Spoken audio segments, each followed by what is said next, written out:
कहानी की शुरुआत होती है लॉकडाउन के समय से। 24 मार्च की वह रात जब हमारे प्रधानमंत्री जी ने संपूर्ण देश में लॉकडाउन की घोषणा की, और लॉकडाउन सिर्फ देश में ही नहीं, निर्मला की खुशियों पर भी था। कैसे? आइए आपको सुनाते हैं निर्मला की कहानी। निर्मला अपने पति सुरेश और 2 प्यारे बच्चों के साथ दिल्ली में रहती है। उसका पति घर के पास ही एक फैक्ट्री में काम करता है। 24 मार्च की रात को सुरेश को फैक्ट्री से आते ही निर्मला ने कहा कि अब तो लॉकडाउन हो गया है, आपकी फैक्ट्री भी बंद हो गई होगी। सुरेश कुछ ठीक नहीं लग रहा था। उसने कहा कि उसे बहुत भूख लगी है और खाना खाना है। निर्मला ने खाना पहले से ही बनाकर रखा था, क्योंकि उसे अपने पति का फैक्ट्री से लौटकर आने का समय पता था। निर्मला अपने बच्चों को भी खाने पर बुलाने के बाद अपने पति को खाना देने लगी। जब निर्मला अपने बच्चों को खाना खिला रही थी तो उसका पति सुरेश खींचकर एक थप्पड़ उसके गाल पर मारता है और कहता है कि जब तुझे खाना बनाना नहीं आता तो बनाती क्यों है? तेरी आदत हो गई है मार खाने की, बिना मार खाए तेरी बुद्धि काम करती नहीं है। वो थप्पड़ इतना तेज था कि निर्मला का सिर सीधे पास की दीवार पर जाकर लगता है और खून बहने लगता है। जितनी देर में निर्मला को यह समझ आता कि शायद दाल में नमक कम होने से उसे उसके पति की मर्दानगी का दंश सहना पड़ा है, उसका पति घर से बाहर जा चुका था। अगले दिन फिर रात को जब उसका पति शराब के नशे में घर आता है तो निर्मला एक पतिव्रता नारी की तरह अपने पति से खाने के बारे में पूछती है, क्योंकि उसे चिंता है कि शायद उसके पति ने पिछली रात से कुछ नहीं खाया होगा। पति के हाँ कहने के बाद वो झटपट खाने के लिए खाना लेकर आती है।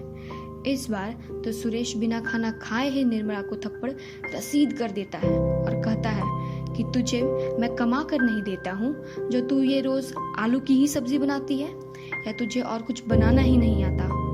वह थप्पड़ खाकर निर्मला अपने खाना बनाने के गुणों के बारे में क्या ही बयां करती। चुपचाप वह अपने बच्चों को खाना खिलाकर खुद बिना खाए सो जाती है। इस लॉकडाउन की अगली रात भी निर्मला के लिए कुछ कम काली नहीं रही।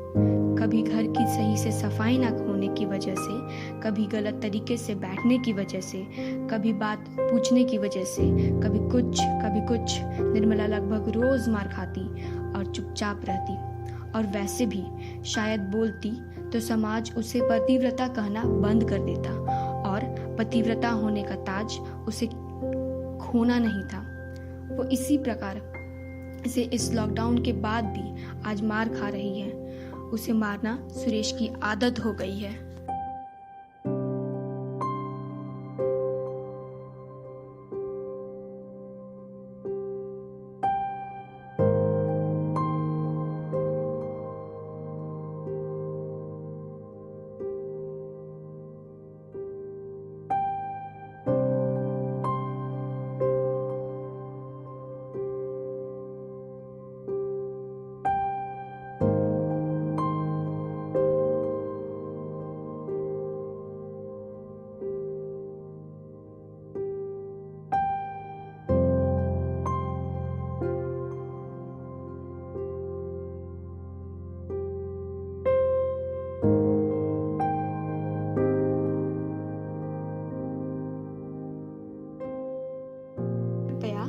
अपने पति को कहें कि अपनी ईगो को अपनी जेब में रखें।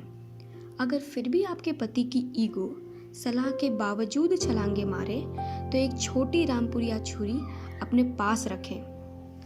अगर पैसे की तंगी हिंसा का कारण है तो पति को कहें कि वह 56 भोग की अपनी आशा त्याग कर आलू की सब्जी से काम चलाएं।